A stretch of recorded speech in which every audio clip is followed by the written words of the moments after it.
প্রিয় দর্শক, আসসালামু আলাইকুম ও শুভ সকাল। সেল টিভির প্রতিদিন সকালের অনুষ্ঠান সংবাদ শিরোনাম দেখার সাদর আমন্ত্রণ জানাচ্ছি আমি মাহবুবুল আলম মিলন। প্রিয় দর্শক, আপনারা জানেন প্রতিদিন একটি জাতীয় পত্রিকা এবং দুটি স্থানীয় পত্রিকা, সিলেটের স্থানীয় পত্রিকা দিয়ে আমরা খবর খবরের শিরোনাম পড়ি এবং একজন একজন নতুন নতুন অতিথি থাকে। আজকের অতিথি আহ সিলেটের জ্যেষ্ঠ সাংবাদিক এহিয়া চৌধুরী। এহিয়া চৌধুরীকে স্বাগত জানাচ্ছি। দর্শকদের শুভেচ্ছা।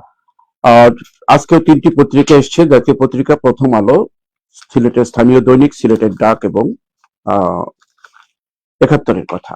এই তিনটি পত্রিকারই আমরা শিরোনাম পড়বো এবং অতিথির কাছ থেকে আমরা খবর বিশ্লেষণ শুনবো। এই অনুষ্ঠানটি সার্বিকভাবে পরিকল্পনায় আছেন শেখ নুরুল ইসলাম। অনুষ্ঠানটি আজকে সম্প্রচারিত হচ্ছে লতিফিয়া হোমিও কমপ্লেক্স, ৭১ সপ্রিল, মির্জা জাঙ্গাল, সিলেট। এর প্রতিষ্ঠাতা ডক্টর আইবুর রহমানকে কৃতজ্ঞতা জানাচ্ছি। লতিফিয়া হোমিও কমপ্লেক্সের বিশেষ এক দিক আছে, যেখানে জটিল এবং পুরাতন রোগের চিকিৎসা হয়, মরণবাদী ক্যান্সারের চিকিৎসা দেওয়া হয় এখানে। আর বিশেষ করে মেয়েদের বন্ধ্যত্বা দূরীকরণের দারুণ চিকিৎসা দিয়ে থাকেন এই প্রতিষ্ঠানটি। এই প্রতিষ্ঠানটির আমরা কামনা করছি, শুভকামনা করছি। তার মধ্যে দিয়ে আজকে অনুষ্ঠান শুরু করব। প্রিয় দর্শক, অনুষ্ঠানের শুরুতেই প্রথম আলো হাতে দিচ্ছি। প্রথম আলো পড়ার আগেই আমি আজকে দিন তারিখটি জানিয়ে দিচ্ছি। আজ 9 ডিসেম্বর 2025, 24 অগ্রহায়ণ 1432 বঙ্গাব্দ, 17 জমাদিউসসানি 1447 হিজরি। আমি সব খবর পড়ার পরে আপনার কাছে আসছি একটি পত্রিকা গুলি করে। প্রথম খবর যেটা, বিজয়ের পথ 9 সিরিয়াল তারা করেছে আজকে। মুক্তিযুদ্ধে বিজয় এসেছিল কঠিন পথে, অসংখ্য মানুষের ত্যাগ ও সংগ্রামে, নানা রাজনৈতিক, কূটনৈতিক, সামরিক উদ্যোগে উদ্যোগ গুরুত্বপূর্ণ যেসব ঘটনা নিয়ে এই আয়োজন। ধারাবাহিকভাবে 1971 সালের বিজয়ের মাসে সে তুলে ধরা হচ্ছে। ব্যাপক এক নৌ হামলা অপারেশন জ্যাকপট, আজকের খবরটা এখানে তুলে ধরা হচ্ছে 9 তারিখে যেটা হয়েছিল। সামনে নির্বাচনকে ঘিরে অনেক খবর আসছে। তার মধ্যে প্রথম খবরটি যেটা পড়ে শোনাচ্ছি, নির্বাচনে বেশি আসন জিতবে বিএনপি, মত 66% মানুষের, প্রথম আলোর জরিপ। গত 21 থেকে 28 অক্টোবর জরিপের তথ্য সংগ্রহ করা হয়। জরিপ পরিচালনা করেন বেসরকারি গবেষণা প্রতিষ্ঠান কিমেকার্স কনসাল্টিং লিমিটেড। জাতীয় জনমত জরিপ 2025, সুষ্ঠু হলে আগামী সংসদ নির্বাচনে কোন দল সবচেয়ে বেশি সংখ্যক আসনে জয়লাভ করবে বলে মনে করেন? বিএনপি জয়ী হলে দেশের জন্য ভালো হবে বলে মত প্রকাশ করেছেন 57.5% মানুষের, জামাতের পক্ষে 32.5 উত্তরদাতার। এই ছিল নির্বাচনের একটি জনমত, খুব বড় করে পত্রিকায় এসছে এটা। আরো খবর, নির্বাচনে জুলাইয়ের প্রভাব কতটা পড়বে, এটা একটা প্রশ্নবোধক চিহ্ন আসছে যে 2024 সালে গণঅভ্যুত্থানে আওয়ামী লীগের সরকারের পতন হয়েছিল, তার ধারাবাহিকতায় সরকার গঠন হয়েছিল। তাকে জনমত বলছে যে জুলাইয়ের প্রভাব কতটা পড়বে। ভোট নিরপেক্ষ হবে আশাবাদী 50% মানুষ। অভিমত, ভোট দেওয়ার আকাঙ্ক্ষা প্রবল, এটা সত্য, জাহেদুর রহমান, শিক্ষক ও রাজনৈতিক বিশ্লেষক। জরিপে 48% মানুষের মত, তারেক রহমানের প্রধানমন্ত্রী হওয়ার সম্ভাবনা বেশি। নির্বাচনের আরো খবর, নির্বাচনে তফসিল হতে পারে বুধ বা বৃহস্পতিবার। আপাতত ঢাকায় রেখে খালেদা জিয়ার চিকিৎসা চলবে। আমরা জানি যে ইয়েতে লন্ডনে নেওয়ার জন্য এয়ারবাস আসছে, এয়ার অ্যাম্বুলেন্স আসছে। তারপরে আজকে শোনা যাচ্ছে যে ঢাকা থেকেই চিকিৎসা হবে। আরো খবর, খবরের মধ্যে এখন শেষ পৃষ্ঠায় আমি যাচ্ছি। প্রথম আলোর শেষ পৃষ্ঠায় নির্বাচনের আবারও খবর, নির্বাচনী ইশতেহার হতে হবে তারুণ্য নির্ভর, অন্তর্ভুক্তিমূলক, গোলটেবিল বৈঠক। কেমন বাংলাদেশ চাই, দেয়াল থেকে ইশতেহারে। শীর্ষক গোলটেবিলে বৈঠকের আয়োজন করে আইআইডি ইয়ুথ ফর পলিসি, প্রথম আলো। গোলটেবিল ছবি সহ খবরটি এসছে।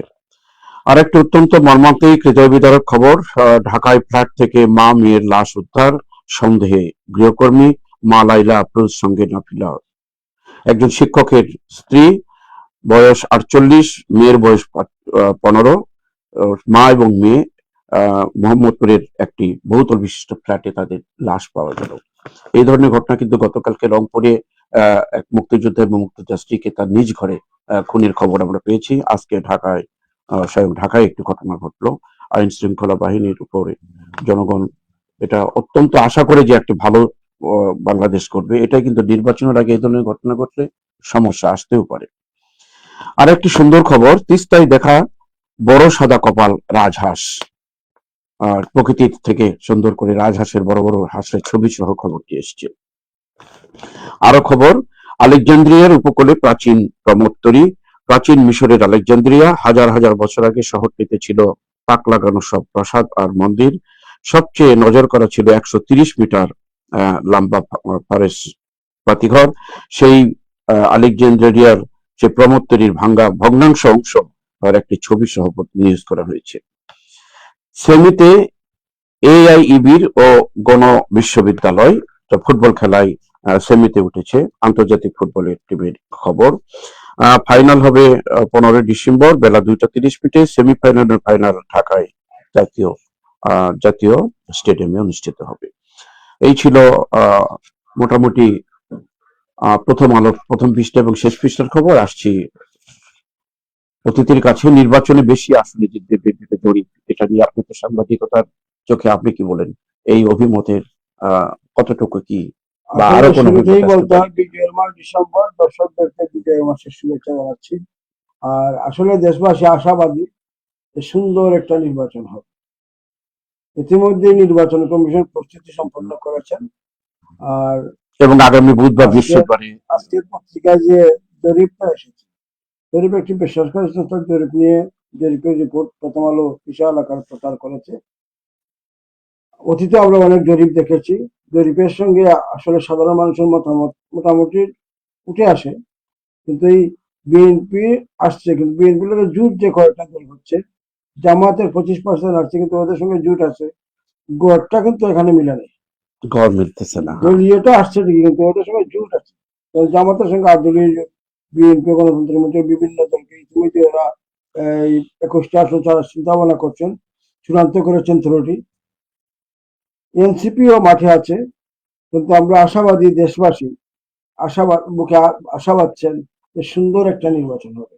এই দেশে নতুন ভোটার প্রায় 3 কোটির উপরে নতুন ভোটার হয়েছে, কিন্তু ওরা আশা পাচ্ছে যে ভোট দিবে এবং নতুন ভোটারদের ভোটের উপর নির্ভর করবে আগামী পার্লামেন্টের কি ক্ষমতা। এখানে আরেকটি জরিপে বলা আছে, দেখেন ভোট নিরপেক্ষ হবে বলছে, আশাবাদী মাত্র 50 অর্থাৎ 50% লোকই কিন্তু নতুন আশা করতে পারছে না। নতুন ভোটাররা কিন্তু আশাবাদী আমরা ভোটে যাবো, নতুন ভোটাররা যেদিকে বলবে ওদিকের ভোটারের প্রভাবটা পড়বে বেশি।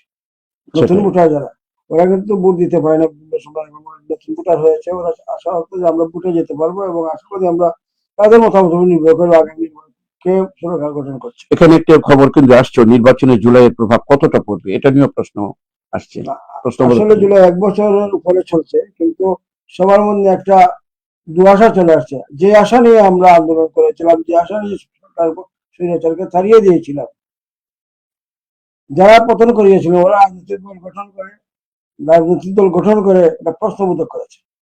দেখা যায় যাদের পায়ে স্যান্ডেল ছিল না কোটি টাকার মালিক হয়ে গেছে, ছাদাবাজার সংখ্যা বেড়েছে এবং এই প্রধান রাজনৈতিক দল বিএনপি কর্মীদের মাঝে একটা বিভিন্ন গঠন করছে। বিএনপি খোলা ভাষায় তারেক রহমান ঘোষণা দিয়েছেন, যারা এইসব করছে তাদের সঙ্গে দলের কোনো সম্পর্ক থাকছে। আরেকটি কথা পাশাপাশি তারেক রহমানের নাম আসছে, এখানে কিন্তু খবরও এসছে তারেক রহমানের প্রধানমন্ত্রী হওয়ার সম্ভাবনা রয়েছে বলে কি মনে করেন, আপনার মতামত? যদি এই দল ক্ষমতায় আসে, নির্বাচন সংখ্যাগরিষ্ঠ আসুক বলে দলীয় প্রধানমন্ত্রী হবেন, দলীয় একটা সিদ্ধান্ত থাকে। আবার অন্যান্য দেশে দলীয় প্রধান না হলেও এই দল থেকেই প্রধানমন্ত্রী করা হয়, যেমন সোনিয়া গান্ধী প্রধানমন্ত্রী হন নাই, অন্য প্রধানমন্ত্রী। সুন্দর একটা উদাহরণ আছে পার্শ্ববর্তী দেশে। ঠিক একইভাবে আমরা এই যে খালেদা জিয়া যেটা দুয়াশা শুরু করেছে, আমাদের অনেক কিছু বলছে, কিন্তু ভুলে গেলে চলবে না বেগম খালেদা জিয়া 3 বারের প্রধানমন্ত্রী, সাবেক রাষ্ট্রনায়কের সহধর্মী, ওনার একটা ইমেজ আছে এই দেশবাসীর মাঝে, এবং ওনার যে ইমেজটাকে দুরিশ্বাত করার জন্য একটা নীরব ষড়যন্ত্র চলছে এই দেশে। কেউ বলছেন উনি শেষ, আর কেউ বলছেন আমরা আশাবাদী খালেদা জিয়া সুস্থ হয়ে আমাদের মাঝে ফিরে আসবেন এবং মানুষের যে ষড়যন্ত্র দুয়াশা এটা কেটে যাবে। আমরা আশাবাদী উনি সুস্থ হবেন, দেশবাসী মুখে আশা পাচ্ছেন যেন সুস্থ হয়ে আসবেন। আসলে জনমানুষের কথাটি আপনি সুন্দর করে উল্লেখ করেছেন। তারা এই বিভিন্ন ভাবে বলছেন উনি নাই নাই, এই শব্দটাই মিথ্যা, এই কথাটা বলা ঠিক না। একজন মানুষ সুস্থ আছেন, চিকিৎসা চলছে, এইভাবে কথা বলা আমরা আসলে স্থানীয় চলছে না। পত্রিকা থেকে তাদের শেষ পৃষ্ঠা এখানে কিছু খবর আছে একটু যুদ্ধের সময় এটা। যৌথ বাহিনী হামলা, হ্যাঁ, যেটা অপারেশন জ্যাকপট, এই প্রথম হামলা শুরু হয়েই আমরা মুক্তিযুদ্ধের নৌবাহিনীর গুরুত্ব পেয়েছিলাম এবং 21 নভেম্বর যৌথ বাহিনীর মাধ্যমে যৌথ বাংলাদেশ সেনাবাহিনী গঠন করা হয় 21 নভেম্বর, এবং সশস্ত্র বাহিনী আমরা 21 পালন করি। আর এই ডিসেম্বরে আমরা আবার স্বৈরাচার এরশাদের পতন হয়েছিল, আন্দোলনের ফসল আমরা পেয়েছিলাম। আর নির্বাচনের তফসিল হবে, নির্বাচন তফসিল ঘোষণার পর বোঝা যাবে আসলে আমরা কোন দিকে যাচ্ছি। অনেক অনেক ধন্যবাদ। নির্বাচনী ধোঁয়াশা কেটে যাবে ইনশাল্লাহ।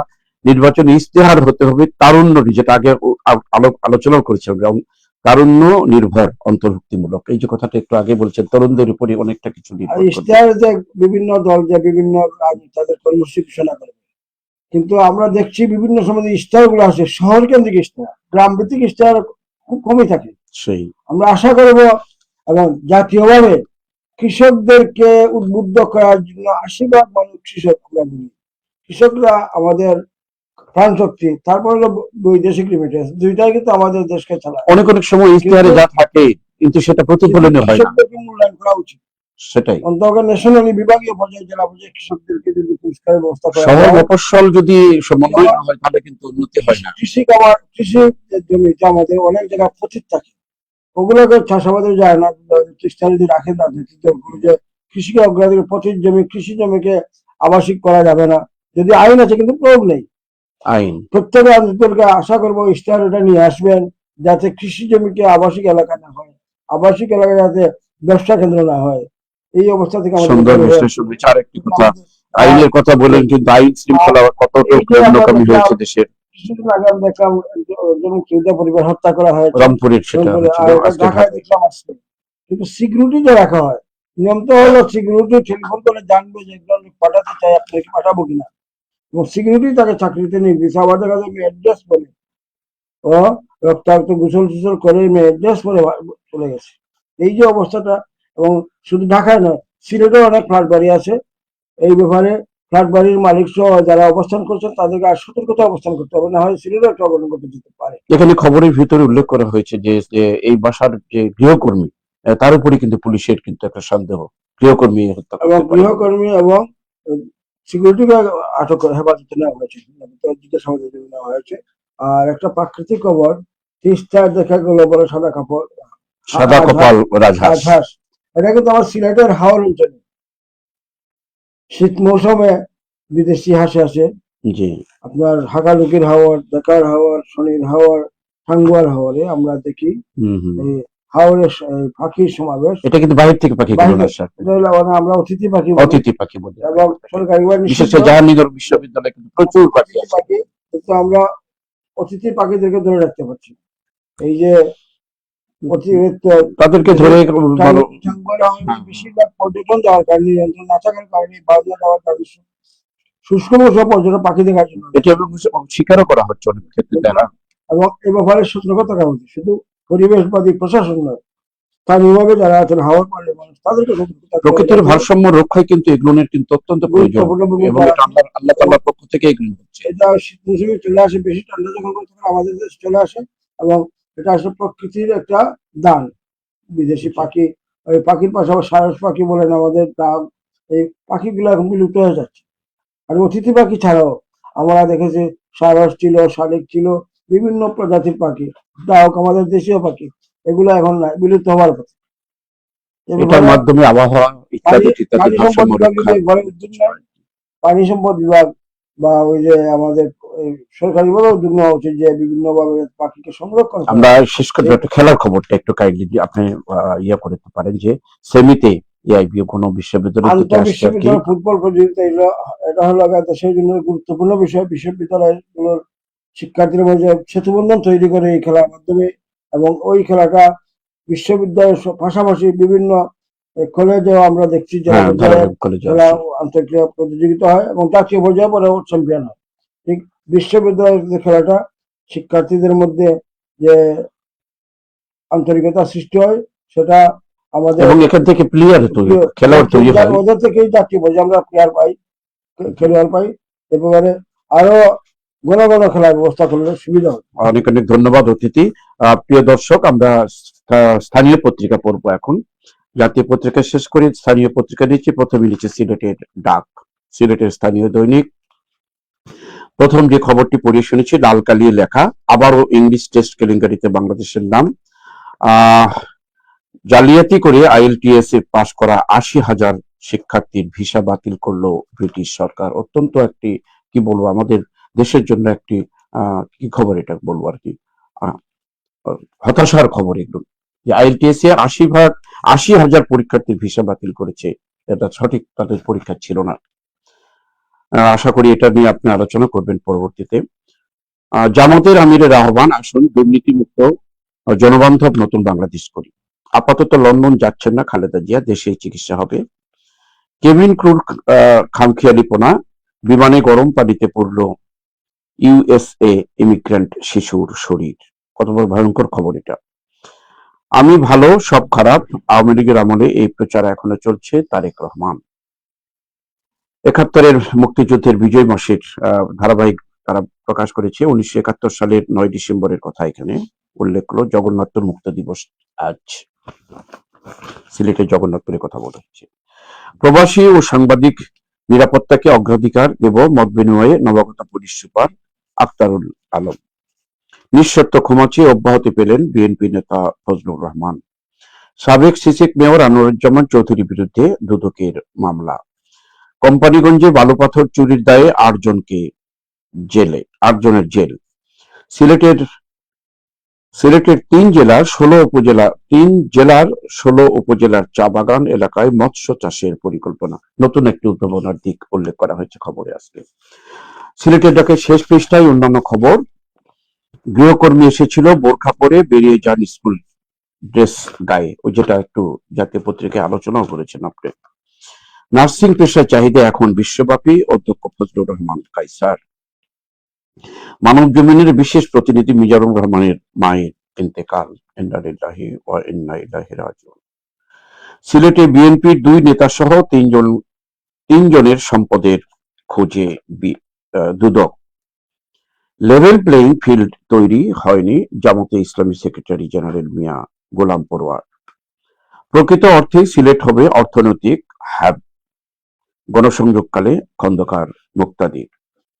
এবার রাত 8:30টার পর ব্যবসা প্রতিষ্ঠান বন্ধ রাখার সরকারি আদেশ। অলরেডি কিন্তু গতকাল কিন্তু শুরু হয়েছে অভিযান। প্রেস ক্লাবে বৃহত্তর সুন্নি জোটের সংবাদ সম্মেলন। ঘোষিত সময়ে জাতীয় নির্বাচন সহ 13 দফা দাবিতে সিলেট জনসভা কাল। খালেদা জিয়ার রোগ মুক্তি কামনায় দেওয়ানবাজারে দোয়া মাহফিল। সিয়ানহাট ট্রাস্টের মত বিনিময় সভায় পুলিশ কমিশনার। আবাসিক হোটেলে আসা বর্ডারদের তথ্য পুলিশ ডেটাবেজে সংরক্ষিত থাকবে। এই ছিল সিলেটের ডাকের প্রথম পৃষ্ঠা, শেষ পৃষ্ঠা ভিতরের পাতায়। সম্পাদকীয় কলাম, দুর্নীতি বিরোধী দিবস। উপসম্পাদকে ডক্টর মাহরুফ চৌধুরী লিখেছেন, শিক্ষকদের কর্মবিরতি, পেশাগত নৈতিকতা ও দায়িত্ববোধ। এই কতদিন থেকে যে শিক্ষক যে কর্মবিরতি করেছে এবং আবার কর্মে যোগ দিয়েছে, এটার উপরই একটি উপসম্পাদকীয় লিখেছেন। শেষে আবারও আসছে আপনার কাছে বিশ্লেষণের জন্য। বিশেষ করে কোনটা দিয়ে শুরু করবেন? এই যে প্রবাসীদের, এটা হচ্ছে গুরুত্বপূর্ণ। এই খবরটা দিয়ে শুরু করেন যে জালিয়াতি করে IELTS পাশ করে 80,000 পরীক্ষার্থীর ভিসা বাতিল হলো। কত বড় একটা দুঃসংবাদ আমাদের জন্য এটা। প্রিয় দর্শক, আসলেই সিলেটবাসী নয়, গোটা বাংলাদেশের জন্য কলঙ্কের বিষয়। 80,000 পরীক্ষার্থী IELTS এর জাল করা হয়েছে এবং এটার সঙ্গে জড়িত এইসব প্রশিক্ষণ কেন্দ্রগুলো জালিয়াতের কারণেই কিন্তু এই ঘটনা ঘটেছে। এবং এই যে 80,000 শিক্ষার্থী, অনেক টাকা, 20 থেকে 25 লক্ষ টাকা, 16 লক্ষ টাকা, বিভিন্ন ক্যাটাগরির টাকা খরচ করে ওরা ইংল্যান্ডে গিয়েছে। কিন্তু যদি প্রপারলি সূক্ষ্মভাবে এই প্রশিক্ষণ কেন্দ্রগুলো ভালো করে লেখাপড়া করা হতো, তাহলে এই জালিয়াতের কোনো প্রয়োজন ছিল না। ওরা এই চক্রটি ঠিক এইভাবে সিস্টেম করে, গ্রামের থেকে বা শহরে, এইভাবে যে আমার প্রতিষ্ঠানে ভর্তি হলেই IELTS পাস করবেন, হ্যাঁ, এরকম বিজ্ঞাপন, ITS চাটুকদার বিজ্ঞাপন যেটাকে মানে বলা হয়। আমাদের এটা 100% ওকে, সেই বলে যে বিজ্ঞাপন দেওয়া হয়, বিজ্ঞাপনের পরেই চলে আসে বিভিন্ন প্রতিষ্ঠানের নামগুলো প্রয়োজন মনে করছি না, কিন্তু ওনারা ভালো করেই জানেন কোন কোন প্রতিষ্ঠান কি করেছে। সিলেট শহর, ঢাকা, দেশের বিভিন্ন অঞ্চলেই এই ITS পরীক্ষার কেন্দ্রগুলো, মানে ইংলিশ প্রশিক্ষণ কেন্দ্র দেওয়া হয়েছে, এবং তারপর ব্রিটিশ কাউন্সিলের মাধ্যমে পরীক্ষা পাশ করার পরে স্কুল ভালো হলে যেতে বলবেন, না হয় নাই, যখন দেখা যাবে যে 5 বা 4 পাবে, বলবে যে না আমরা 7 করার সিস্টেম করে দেবো। মিনিমাম 6 পেতে হবে, এইভাবে বলা হয়। তখন ওরা টাকার বিনিময়ে ওই 5 কে 6 বানিয়ে বা 6 কে 7 মানে, হ্যাঁ, ওই এরকম করা হয়। রেজাল্ট ঠিকই আসে 4, কিন্তু ওই ওখানেই কারসাজি করে ফেলে, দুর্নীতির মাধ্যমে এটা মানে করা হচ্ছে। কারসাজি করে। তখন তো এই এমবেসি তো যেহেতু ব্রিটিশ কাউন্সিল রেজাল্ট দিয়েছে, কাজে চেক করার প্রয়োজন মনে করে নেই। সেটাই। কিন্তু যখন তাদের কাছে একটা ধরা পড়ার পরে কিন্তু তারা তদন্ত শুরু করেছে। তদন্ত শুরু করার পরে 80,000 পরীক্ষার্থীর ভিসা বাতিল। এটা ক্ষতিগ্রস্ত 80,000 হলো পরীক্ষা করে দেখেছে, এবং তারা আইএলটিএস ঠিক নেই। ক্ষতিগ্রস্ত হলো কে? ওই পরিবার, রাষ্ট্র এবং এই ব্যক্তি, এবং কিন্তু প্রতিষ্ঠানের বিরুদ্ধে ব্যবস্থা নেওয়া উচিত। এখন এই যে 80,000 এটা যখন প্রকাশ হয়েছে, অবশ্যই নিবে এটা। বাংলাদেশের যারা এই ঘটনার সঙ্গে জড়িত, সেই সব প্রতিষ্ঠানের কর্মকর্তাকেই দৃষ্টান্তমূলক ওদের বিরুদ্ধে শাস্তি দেওয়া ব্যবস্থা নেওয়া উচিত। কারণ একটার পর একটা দুর্নীতি ঘটবে, যেভাবে আমরা আর বিশেষ করে সাংবাদিক সাহেব বলছি যে গত 2 বছরে কানাডা এবং লন্ডনে, কানাডায় তো প্রচুর ইয়াং জেনারেশন কিন্তু এই যে আইএলটিএস এর রেজাল্ট নিয়ে কিন্তু তারা গেছে, এবং লন্ডনে এরকম এবং এর মধ্যে বেশিরভাগই কিন্তু সিলেটের। আপনি যেহেতু সারা দেশব্যাপী বলছেন, ম্যাক্সিমাম এটা সিলেটের। 75 সিলেটের, এবং কানাডা ঢালাও বিষয় দিয়েছে ITS ছাড়াও, ভিজিট বিষয় গিয়ে রেখেছেন। আর একটা জিনিস খুব দুঃখজনক, বাংলা বিমান ইউএস ইমিগ্রেন্ট শিশুর জলসা গেছে শরীরে, কেবিন ক্রুর খামখেয়ালি করা। বিমানের চাকরি খুব জটিল বিষয়, অনেক পরীক্ষা নিরীক্ষা করে চাকরি নিয়োগ দেওয়া হয়। সেই কিন্তু আমরা এবং যে একটা যাত্রীকে যখন তোলা হয় বিমানে, কত পরীক্ষা নিরীক্ষা তোলা হয়। কিন্তু এখানে শুধু এই যে শিশুটির উপর গরম পানি পড়েছে, এই শিশুটি নয়, এখানে এটা প্রতীক। ঠিক বিমানবন্দরে যেভাবে প্রবাসী যাত্রী আসার পরে যেভাবে নাজেহাল করা হয়, তাদের লাগেজ চুরি করা হয়, এই পানি পড়ার মধ্যে লাগেজ চুরি মানে মিল আছে। এই যে অপব্যবস্থা আর কি, যেটাকে বলা হচ্ছে। ওরা বলে নিরাপত্তার ব্যবস্থা বিদায় করতে, ভিতরে ঢুকতে পারবেন না, কিন্তু তাদের লাগেজের সব চুরি বিভিন্ন সময় আমরা দেখি বিমানবন্দর প্রবাসী নামার পরপরই তাদের বিয়ের জন্য স্বর্ণালঙ্কার নিয়ে আছে, আত্মীয়দের জন্য নিয়ে চুরি হয়ে যায়। ওদের বিরুদ্ধে আজ পর্যন্ত কোনো ব্যবস্থা হয়েছে কিনা আমার জানা নাই। আজ পর্যন্ত বিমানবন্দর চুরি হয়। আপনি কি মনে করেন এই যে চুরি করা আর এই গরম পানি পড়ে এক করার কোনো সুযোগ আছে কি? এই শিশুটি যে আহত হয়েছেন, এই জন্য দায়ী এই বিমান কেবিন ক্রু, শুধু বলবো না, আমি বলবো ওই বিমানের যারা দায়িত্বশীল ছিলেন, ওই কেবিন ক্রুর বিরুদ্ধে ব্যবস্থা নেবেন। পাশাপাশি বিমানবন্দরে প্রবাসী যাত্রীদের নিরাপত্তার ব্যাপারে গুরুত্বপূর্ণ ভূমিকা, এবং যারা লুটপাট করে, যেমন সামান্য একটা কাগজ চুরি হলে কিছু টাকা দিয়ে দেয় আমি ছেড়ে দেবো, এই যে যারা কিছু টাকা দেন ছেড়ে দেবো, ওদের বিরুদ্ধে ব্যবস্থা নেওয়া উচিত। যা আছে তাই দেখবেন দিবেন, কিন্তু দেখা যায় দেখি লাগেজে অন্য খবরের দিকে আমরা শেষ অবস্থাটা, এবং আমাদের সেটা তো একটা দিক, কিন্তু একটা বিমানের উপর একটা শিশু তার শরীর ঝলসে গেল। না বলি, সেদিন একটা নিউজ ছিল লন্ডনের পত্রিকায়, একজন কিছু বই দিবে, বলছেন আমার একটা বই নিয়ে আসো ইংল্যান্ডে, কিন্তু কার্টুনে টাকা উনাকে 48,000 টাকা করতে হয়েছে। আবার বলছে যে আপনার লাগেজে বই নিয়ে আসেন, টাকা লাগবে। এই আবারটা কি বুঝলাম না, বই কার্টুনে ছিল বলে ওনাকে 48,000 করতে, এটা বলতে লাগেজে থাকলে দেওয়া লাগেজে বললে আর লাগবে না আপনাকে। এটা হয়তো বিমানে কোনো আইন থাকতেও পারে, এটা আমরা জানি না। তারপরে কিন্তু যেন মেলানো যাচ্ছে না। এইটা হলো এই আসলে এটা দাঁড়িয়েছে এটা যদি আবার ওই অফিসার, আমি একটা উদাহরণের কথা বলি। আপনি যখন বলছেন একটা, আমি গত রমজানের আগের রমজানে চীনে ছিলাম। চীন থেকে আসার সময় পেস্ট দুটো আমি আমার লেদার খালি হাতে যে হ্যান্ডব্যাগে রাখছিলাম, এই পেস্টটা দিল না। ওইখানে আমাকে বললো এটা যদি লেদারের মধ্যে থাকতো তাহলে আমরা কিছু করতাম না। আমার পেস্ট দুটো রেখে দিল, একটা সিম্পল জিনিস পেস্ট, এটা লেখাও থাকলে আছে, টুথপেস্ট লেখাও আছে সেখানে। আসলে আমরা ছোট ছোট জিনিসকে বড় করে দেখি। আর একটা কথা না বলে পারছি না, 1 সপ্তাহ পূর্বে আমাকে একজন বললেন, ভাই সিলেট ঢাকা ইউএসএ আমি একটা টিকিট করে 4টা টিকিট নিয়েছি, কিন্তু ভিসা কার্ড থেকে নিচে আপনি দেখেন। আমার সন্দেহ হলো জানুয়ারি মাসে আসবেন, তাহলে আমাকে নভেম্বরের ফোনটা কেন বলবেন যে আমার আমার সিলেট টাকা রিটার্ন টিকিট কেটেছি, আমাকে একটা বিকাশ নম্বর দিলেন। জিজ্ঞেস করে ওরা বললো যে 22,800 টাকা হলো। তখন আমার সন্দেহ লাগলো, তখন ওনার অ্যাপ্লিকেটই করলাম, জানি আমি আসবে। এরপরে ভাই অর্ধেক পেমেন্ট দিলেও হবে। তারপরে এই যে এইভাবে কিন্তু অনেকেই প্রতারণার শিকার হচ্ছেন, অনুগ্রহপূর্বক এই দেখুন কোটি কোটি টাকা মালিক উনি বলছেন আমার সার্টিফিকেটের ভিসা কার্ড নিচ্ছেন, ভিসা কার্ড টাকাটা ফেরত চলে গেছে। জি এই ভালো খাবার খারাপ কিন্তু একটি ভালো খবর আছে। সিলেটের 3 জেলায় 16 উপজেলার চা বাগান এলাকার মৎস্য চাষের পরিকল্পনা, এই যে একটা খবর, এটা একটা নতুন একটা আসলে চা বাগান এলাকায় মাছের চাষ করা যায়, কারণ চা বাগান এলাকায় যে শ্রমিকগুলা খুব কর্মঠ, তাদের মাধ্যমে যদি করা যায় তখন তাদের বেতন ভাতাটা বাড়ার সম্ভাবনা থাকবে। যদি কমিশন সিস্টেম দেওয়া হয়, ভালো করে ফসল লাগে, মাছ চলা হয়, তোমরা করে পাবে, তোমাদের কাজ শুরু হয়ে যাবে। সেখানে আরেকটা দিক আছে, আমি একটু কথা বলি।